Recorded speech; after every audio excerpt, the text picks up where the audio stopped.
আর যারাই মোল্লা আছেন এই মোল্লারাও জানছেন, কিন্তু পাবলিক জানছে না যে এতে একটা কি মারাত্মক ঘটনা আছে, আর এই ঘটনাতে আমাদের কত শিক্ষণীয় বিষয় ভরা আছে। তো এই ঘটনাটা আপনাদেরকে শোনাতে চাই। এখন আপনারা শুনতে চান না সেটা বলুন। মেলাজন চান না, একজন চান, বুঝতে পারলাম। মানে যখন সারা শব্দ পাওয়া যায় না তখন অনেকেই চান না। আর আপনারা যদি না চান তো আমার তো বুঝতেই পারছেন যা কাজ, আমি সেই কাজ করব। আর ইউটিউবাররা দেখছে এবার মনে হয় চাহা চিন্তা শুরু হবে, এই জন্য তারা আপনার তাদের ডেরা ডাব্বা উঠেছে। ঠিক আছে, কোনো চিন্তা নাই। হ্যাঁ, ঘুমাইতে হবে, তারা আবার ঘুমাইতে হবে, তোমার তোলাইতে হবে, এ মারাত্মক জ্বালাবো।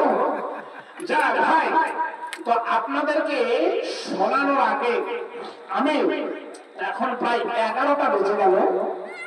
তো এই যে মসজিদ, এই মসজিদ নতুন করে করার পরে এত বড় মসজিদ এত তাড়াতাড়ি এই কমপ্লিট হচ্ছে, এটা কিন্তু আপনাদের চরম একটা বড় অবদান, আগ্রহ, ভক্তি, ভালোবাসা এই উপাসনালয়ের প্রতি।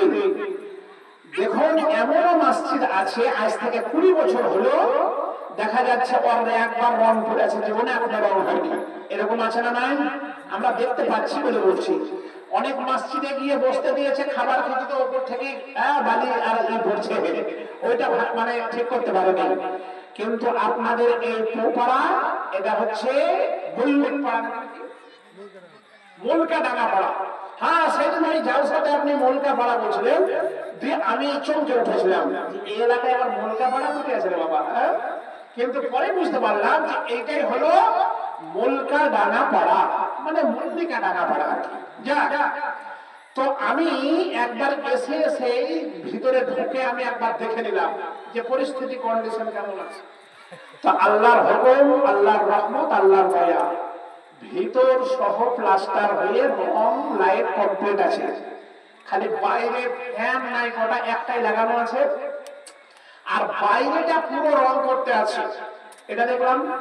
আর এইখানে যে আপনারা আবার ঘর করেছেন নতুন করে, এই ঘরের সেন্টারিং ছুটলে এতে প্লাস্টার করতে হবে, এটাও রং করতে হবে, জানালা দরজা ইত্যাদি ইত্যাদি। এইগুলো আমি প্রাথমিকভাবে প্রয়োজন ভাবলাম। তো এই জালসাতে কিন্তু আর ওই মানে কি বলে মসজিদের যে নিচে টালি মার্বেল বসাবো যদি ভাবেন, তো এই জালসায় হবে না। মানে এই জালসাতে এই কয়টা হবে। কেন বললাম এই কথা? যে আপনাদের এই মাথা গণনা করে আমি বলছি যে এই বইটার কাছে যা আমি পাবো, চেহে চিনতে ঝেড়ে ঝুড়ে আপনারা যা দেবেন, এতে কিন্তু এই আইটেমটা পূর্ণ হবে, এর বেশি হবে না। আর যদি আল্লাহ আমাকে বাঁচাই রাখে, আপনারা বেঁচে থাকেন, তাহলে ওই পরের জালসায় দেখবো ওই টালি বা মার্বেল কতখানি করা যায়। কথা ঠিক বললাম না ভুল? আলহামদুলিল্লাহ, আপনাদেরকে আল্লাহ বাঁচিয়ে রাখেন, আমাদেরকেও বাঁচিয়ে রাখেন, মায়েদেরকেও।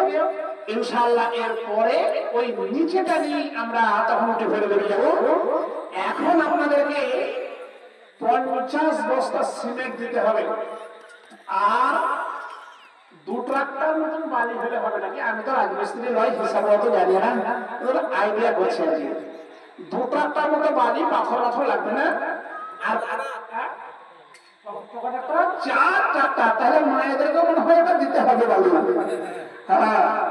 তাহলে ঠিক আছে, ইনশাআল্লাহ এই আইটেম গুলো আপনাদের কাছ থেকে আমি আবেদন করব। আর এই পুরো বাইরে রং কত লিটার লাগবে? কয় বালতি?